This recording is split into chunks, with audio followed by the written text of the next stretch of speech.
Hello అండి, welcome back to our channel. ఈ రోజు స్టోరీ విలన్ హస్బెండ్ ఎపిసోడ్ 58. ఇక స్టోరీలోకి వెళ్తే డిన్నర్ కంప్లీట్ చేసిన మాన్య తన రూమ్కి వెళ్ళి అమర్ చెప్పిన దాని గురించి ఆలోచిస్తూ ఉంటుంది. ఇన్ని రోజుల పరిచయంలో అమర్ ఎప్పుడు తనతో మిస్బిహేవ్ చేయలేదు. అలాగే తనను ప్రేమిస్తున్నట్టు కూడా ఎప్పుడూ అమర్ చెప్పలేదు. అండ్ ప్రేమను కూడా చూపించలేదు. తను ఎప్పుడు కనిపించినా తనతో కావాలని రీజన్ లేకుండానే గొడవపడే అమర్ సడన్గా తనను లవ్ చేస్తున్నట్టు అని చెప్పేసరికి మాన్య మైండ్ అంతా గజిబిజిగా ఉంది. ఇందాక డిన్నర్ చేసేటప్పుడు కూడా అమర్ చూపులు ముందులా కాకుండా చాలా డిఫరెంట్గా ఉన్నాయి. అందుకే మాన్య సరిగ్గా డిన్నర్ కూడా చేయకుండా వచ్చేసింది. బెడ్ మీద కూర్చొని అమర్ గురించి ఆలోచిస్తూ ఉన్న మాన్యాకి తన రూమ్ డోర్ ఓపెన్ అవ్వడంతో అటుగా చూసిన మాన్యాకి అమర్ మిల్క్ గ్లాస్ చేత్తో పట్టుకొని లోపలికి రావడం చూసి పైకి లేచి నిల్చుకుంటుంది. మరీ అంత రెస్పెక్ట్ అవసరం లేదు మేడం అని నవ్వుతూ వచ్చి బెడ్ మీద కూర్చుంటూ మాన్యాని ఎదురుగా కూర్చోబెట్టుకొని ఎందుకంత కంగారు పడుతున్నావు అంటూ చాలా స్మూదీ వాయిస్తో అడుగుతాడు. నేనెందుకు కంగారు పడతాను? లేదు, నేను నార్మల్గానే ఉన్నాను అని మొహాన్ని తిప్పుకొని ఎటో చూస్తూ చెప్తున్న మాన్య మొహాన్ని తన వైపు తిప్పుకొని ఇప్పుడు చెప్పు అంటే తన వైపు సూటిగా చూస్తున్న అమర్ని చూసి అమర్ ఎందుకు అలా చూస్తున్నావు? నాకు చాలా ఇబ్బందిగా ఉంది. నువ్వు నాతో ముందులా ఉండురా.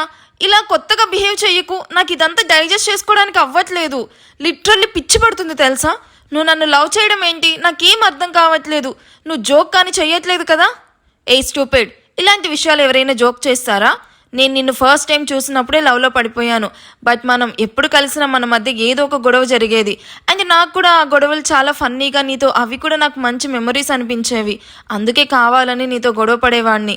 సర్లే, ఇప్పుడు అవన్నీ ఎందుకు, కానీ నువ్వు డిన్నర్ కూడా సరిగ్గా చెయ్యలేదు అని మిల్క్ తీసుకొని వచ్చాను అని మాన్య వద్దు అంటున్న మిల్క్ తాగించి మాన్య పడుకున్న తర్వాత బెడ్షీట్ కప్పుతూ నువ్వు నమ్మినా నమ్మకపోయినా ఒకటి మాత్రం నిజం, నువ్వంటే నాకు చచ్చేంత ఇష్టం అంటూ తన పెదాలు జస్ట్ టచ్ అయ్యేలాగా మాన్య ఫోర్ హెడ్ మీద కిస్ ఇచ్చి గుడ్ నైట్ మాన్య అంటూ గ్లాస్ పట్టుకుని అక్కడి నుండి వెళ్ళిపోతాడు. డోర్ లాక్ చేసి వెళ్ళిపోయిన అమర్ని చూసిన మాన్యాకి అమర్ తనను కిస్ చేయడం గుర్తొచ్చి తనలో తానే నవ్వుకుంటూ ఫస్ట్ టైం వీడు నాకు కొత్తగా కనిపిస్తున్నాడు అని అమర్ని తలుచుకుంటూ అమర్ తన కోసం రిస్క్ చేసి నీళ్ళల్లోకి దూకడం అండ్ తను కళ్ళు తెరిచినప్పుడు అమర్ కళ్ళల్లో తన గురించి బెంగ, భయం, తనకి ఏమవుతుందో అన్న కంగారు, ఇప్పుడు అమర్ మాటల్లో నిజాయితీ మొత్తం ఇలా గుర్తు చేసుకుంటూ మాన్య ఎప్పటికో పడుకుంటుంది. రుద్ర తన రూమ్కి వెళ్ళిపోతూ ఓపెన్లో ఉన్న మాయా రూమ్లో లైట్ వెలుగుతూ ఉండడం చూసి నా పొట్టి పిచ్చుక ఇంకా పడుకోకుండా ఏం చేస్తుంది అని ఆలోచిస్తూ మాయా రూమ్ డోర్ కాస్త ఓపెన్ చేసి చూసేసరికి మాయా మొబైల్లో ఏదో చూస్తూ కనిపిస్తుంది. ఏం చేస్తుంది ఇది అని కళ్ళు చిన్నవి చేసి చూస్తూ డోర్ నాక్ చేయగానే మాయా వెంటనే మొబైల్ ఆఫ్ చేసి డోర్ వైపు చూస్తుంది. ఆర్య, నువ్వా? ఏంటి ఇంకా పడుకోలేదా? ప్లీజ్ కమ్ అని నవ్వుతూ పిలుస్తూ ఉన్న మాయా వైపు చూస్తూ అది నేను అడగాలి, ఇంకా పడుకోకుండా ఏం చేస్తున్నావు మాయా? మార్నింగ్ ఫంక్షన్ ఉంది అని త్వరగా పడుకోమని తాతయ్య వాళ్ళు చెప్పారు కదా. అవును, బట్ నిద్ర రావడం లేదు, అందుకే ఊరికే అలా కూర్చొనున్నాను. నువ్వేంటి ఇలా వచ్చావు? నా రూమ్కి వెళ్తూ నీ రూమ్లో లైట్ ఇంకా ఆన్లో ఉండడం చూసి ఇలా వస్తున్నాను. అవును, ఏంటి మొబైల్లో అంత సీరియస్గా చూస్తున్నావు? నథింగ్ అంటూ కంగారుగా మొబైల్ని గట్టిగా పట్టుకుంటున్న మాయాని చూసి నవ్వుతూ నువ్వు లేదు అనడంలోనే ఏదో ఉందని క్లియర్గా కనిపిస్తుంది. నాతో కూడా చెప్పనంత సీక్రెట్ నా మాయా? అలాంటిదేం లేదు ఆర్య అంటూ తన మొబైల్ లాక్ ఓపెన్ చేసి రుద్ర చిన్నప్పటి పిక్ చూపిస్తుంది. అది చూసిన రుద్ర లోపలే నవ్వుకుంటూ పైకి మాత్రం ఏమీ తెలియనట్టు ఎవరు మాయా ఈ అబ్బాయి అంటూ క్యూట్ స్మైల్తో అడుగుతాడు. నేను లవ్ చేస్తున్న అబ్బాయి పేరు హర్ష అంటూ సిగ్గుపడుతూ చెప్తున్న మాయాని చూసి రుద్రాకి తెగ ముద్దొచ్చేస్తుంది. కష్టంగా తన ఫీలింగ్స్ని కంట్రోల్ చేసుకొని వాట్, ఇంత చిన్న అబ్బాయిని లవ్ చేస్తున్నావా? మీ మ్యారేజ్ని సమాజం అసలు యాక్సెప్ట్ చెయ్యదు మాయా. అంతదాకా ఎందుకు? మీ మ్యారేజ్ను మీ అన్నయ్యే ఒప్పుకోడు. అంత చిన్న ఏజ్లో అబ్బాయిని లవ్ చేయడం ఏంటి మాయా? అబ్బా ఆపు ఆర్య, అది చిన్నప్పుడు పిక్కు, ఇప్పుడు తనకి 25 పైనే ఉంటాయి. హో అలాగా, అయితే ప్రాబ్లం లేదు. అదేదో ఇప్పటి పిక్నే చూడొచ్చు కదా. తను ఇప్పుడు ఎలా ఉన్నాడో నాకు తెలిస్తే కదా నీకు చూపించడానికి. తను నాకు నా చిన్నప్పుడే దూరం అయ్యాడు. కొన్ని రీజన్స్ వల్ల నా హర్ష నాకు దూరంగా వెళ్ళిపోయాడు. ఎప్పటికైనా తను వస్తాడు అన్న ఆశతోనే నేను వెయిట్ చేస్తూ ఉన్నాను. ఒకవేళ హర్ష మనసులో ఎవరైనా ఉంటే అప్పుడేం చేస్తావు మాయా? తన సంతోషమే నాకు ఇంపార్టెంట్ అని తనలాగా దూరంగా అయితే వెళ్ళను. దాన్ని చంపి దాని ప్లేస్లోకి నేను వెళ్తాను. హర్ష చేతులు విరిచేసైనా సరే నా మెడలో తాళి కట్టించుకుంటానని చెప్తున్న మాయాని చూసి రుద్రాకి నవ్వొస్తుంది. వామ్మో, నువ్వు ఇన్నోసెంట్ అనుకున్నాను, కాదు అని ప్రూవ్ చేసావుగా. ఎప్పటికైనా నీ ట్రూ లవ్నే నిన్ను హర్షాన్ని కలుపుతుంది అని చిన్న స్మైల్తో చెప్తూ బాగా లేట్ అయింది పడుకోమాయా అంటూ చిన్న స్మైల్తో చెప్పగానే గుడ్ నైట్ ఆర్య అని చెప్పి బెడ్ మీదకి వెళ్ళబోతూ బెడ్షీట్ కాళ్ళకి అడ్డుపడిపోతూ ఉన్న మాయాను నడుము పట్టుకొని తన మీదకి లాక్కుంటూ తన పడకుండా ఆపుతాడు. మెడ దగ్గర రుద్ర షర్ట్ని గట్టిగా పట్టుకుని సపోర్ట్ తీసుకున్న మాయాకి రుద్ర గుండె దగ్గర షర్ట్ పక్కకి జరిగి తన టాటూ కనిపించబోయే టైంకి రుద్ర తనని సరిగ్గా నిల్చుకోబెట్టడంతో మాయా అది చూడదు. కేర్ఫుల్ మాయా, గుడ్ నైట్ అని చెప్పి రుద్ర ఫాస్ట్గా బయటకు వచ్చి గాడ్ కొంచెంలో మిస్ అయ్యాను అని వడివడిగా తన రూమ్కి వెళ్ళిపోతాడు. మాయా మెహందీ పెట్టుకుంది కదా, మొబైల్ ఎలా పట్టుకుంది అండ్ ఇప్పుడు షర్ట్ కాలర్ ఎలా పట్టుకుంది అని మీకు డౌట్ రావచ్చు. మెహందీ ఆల్రెడీ ఆరిపోయింది, అందుకే మాయా అంత ఫ్రీగా మొబైల్ పట్టుకుంది. ఓకేనా. మంచి డీప్ స్లీప్లో ఉన్న ఆనంద్కి పదే పదే మొబైల్ రింగ్ అవుతూ ఉంటే మత్తుగా కళ్ళు తెరిచి తన పక్కనే బెడ్ ఎడ్జ్లో పడున్న మొబైల్ పీక నొక్కి కాల్ అటెండ్ చేసిన Anand hello who is this అంటూ నిద్రమత్తులోనే అడుగుతాడు.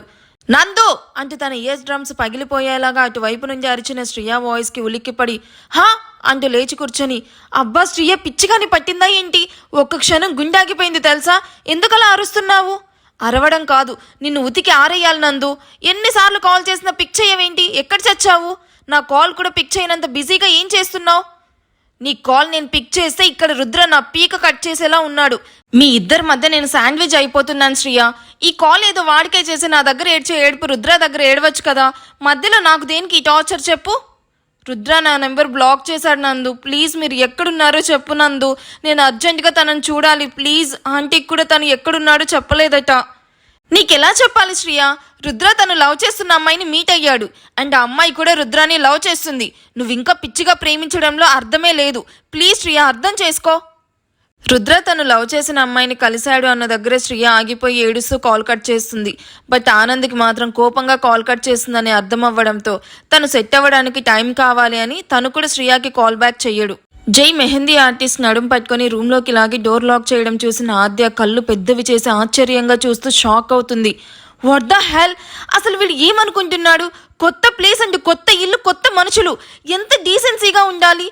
రిలేటివ్స్ ఇంట్లో స్టే చేస్తున్నప్పుడు ఎలా ఉండాలి? బట్ వీడి ఇష్టానికి బిహేవ్ చేస్తున్నాడు అని పళ్ళు నూరుతూ చిచ్చి తలుచుకుంటేనే అసహ్యంగా ఉంది. వీడికంటూ క్యారెక్టర్ లేదు, ఇలాంటి వాడు మామకి ఎలా పుట్టాడు అని తిట్టుకుంటూ అదే హాల్లో కూర్చుంటుంది. జై రూమ్లోకి వెళ్ళిన మెహందీ ఆర్టిస్ట్ కావ్య జై మెడ చుట్టూ చేతులు వేస్తూ జై నీతో ఇలా ఇంత త్వరగా ఇంత లోన్లీ టైం స్పెండ్ చేస్తానని I never expected. Today night I am yours అని మత్తుగా చెప్తున్న కావ్యాన్ని చూసి జై సైడ్ స్మైల్ ఇస్తాడు. నాకు కూడా ఇంత రెడ్ కలర్ లిప్స్ లేవు జై. ఈ ఎర్రటి పెదాలతో ఒక్క ఫ్రెంచ్ కిస్ ట్రై చేద్దామా అంటూ జై నుండి దూరం జరుగుతూ తన డ్రెస్ జై ముందు ఎలాంటి బిడియం లేకుండా రిమూవ్ చేస్తున్న కావ్యాన్ని చూసి జై కూడా తన డ్రెస్ని రిమూవ్ చేస్తూ ఉంటాడు. కావ్య జై లిప్స్ను కిస్ చేయబోతూ ఉంటే అప్పటికే తనకి ఫీలింగ్ స్టార్ట్ అవ్వడంతో బెడ్ మీదకు కావ్యను ఎత్తి పడేస్తూ తను కావ్య మీదకు చేరి నడుము దగ్గర నుండి ఒక్కో ముద్దు పెడుతూ లిప్స్ వరకు వచ్చి ఇద్దరి లిప్స్ కలవబోయే టైంకి నవ్వుతూ ఉన్న వినయ్ వర్మ రూపం తన కళ్ళ ముందు కనిపించడంతో జై ఒక్కసారిగా పక్కకు జరిగి లేచి కూర్చుంటూ తల పట్టుకుంటాడు. What happen dear, please come అంటూ మత్తుగా తనని వెనుక నుండి హక్ చేసుకున్న కావ్యాన్ని విసురుగా వెనక్కి నెట్టి how dare you to touch me హా అని ఎర్రటి కళ్ళతో కావ్య వైపు చూస్తూ టచ్ చేస్తే నేనే చెయ్యాలి కానీ ఏ అమ్మాయి కూడా నన్ను టచ్ చేయడానికి నేను ఒప్పుకోను అని అప్పటికే వినయ్ వర్మ మాటలు మైండ్లో తిరుగుతూ ఉంటే గెట్ లాస్ అంటూ కోపంగా అరుస్తూ కింద పడ్డ షర్ట్ తీసుకుని వేసుకుంటూ ఉంటాడు. ఐఎమ్ సారీ జై, నేను టచ్ చేయను, ఇలా మిడిల్లో వదిలేకు, ప్లీజ్ కమ్ అంటున్న కావ్య వైపు తన డ్రెస్ విసిరి కొట్టి 2 minutesలో డ్రెస్ అప్ అయి నా రూమ్ నుండి వెళ్ళిపో లేదా ఇలాగే నిన్ను నెట్టేస్తా అంటూ జై కోపంగా చెప్పి వాష్రూమ్ డోర్ దబేల్మంటూ క్లోజ్ చేసుకుంటాడు. వీడి మూడు బాగున్నట్లేదు, ఎస్కేప్ అవ్వడం బెటర్, నెక్స్ట్ టైం ఎప్పుడైనా వీడిని మీట్ అవ్వడం బెటర్ అనుకొని ఫాస్ట్గా డ్రెస్అప్ అయి బయటకు వస్తున్న కావ్యకి అదే ఫ్లోర్లో కూర్చొనున్న ఆద్యాన్ని చూసి కావాలని జై డార్లింగ్ గుడ్ నైట్ అంటూ రూమ్లో లేని జైకు ఫ్లయింగ్ కిస్ ఇస్తూ సిగ్గుపడుతూ అక్కడి నుండి వెళ్ళిపోతుంది. కావ్య పెదవి దగ్గర జై కొట్టడం వల్ల పెదవి చిట్లి రక్తం వస్తూ ఉంటే ఆద్యాకి మరోలా అర్థమయ్యి కావ్య వైపు అసహ్యంగా చూస్తూ 5 నిమిషాలు ఆగి రూమ్లోకి వెళ్ళిన ఆద్య బెడ్ మొత్తం చిందరవందరగా జై వేసుకున్న డ్రెస్ ఫ్లోర్ మీద అక్కడక్కడ పడి వాష్రూమ్ నుండి వాటర్ సౌండ్ విని ఇద్దరి మధ్య ఇంటిమేషన్ అయింది అనుకొని జైను అపార్థం చేసుకుని కోపంగా అక్కడి నుండి వెళ్ళిపోతుంది. మరోవైపు వాష్రూమ్లో ఉన్న జై చల్లని బాటప్లో పడుకొని రిలాక్స్ అవుతూ డాడ్ మీరు నా వల్ల పడుతున్న పెయిన్ నాకు తెలుస్తున్నా, ఇందులో నుండి నేను బయటకు రాలేకపోయేవాడిని, బట్ ఫస్ట్ టైం మీకోసం నన్ను నేను కంట్రోల్ చేసుకుంటున్నా అంటూ చెమటలు పట్టిన తన మొహాన్ని బాటప్లో ముంచేస్తాడు. ఈ కావ్య వల్ల ఫ్యూచర్లో ఏమైనా ప్రాబ్లం రానుందా? ఆద్య జైల మధ్య ఏం జరగబోతుంది? శ్రియ నెక్స్ట్ స్టెప్ ఏంటి అసలు?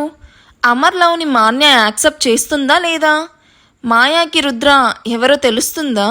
మీరేమనుకుంటున్నారు? ఏమనుకుంటున్నారో కామెంట్ చేయండి. ఎపిసోడ్ నచ్చితే ప్లీజ్ లైక్ చేసి హైప్ ఇవ్వండి. ఓకేనా? Thank you for watching. Bye.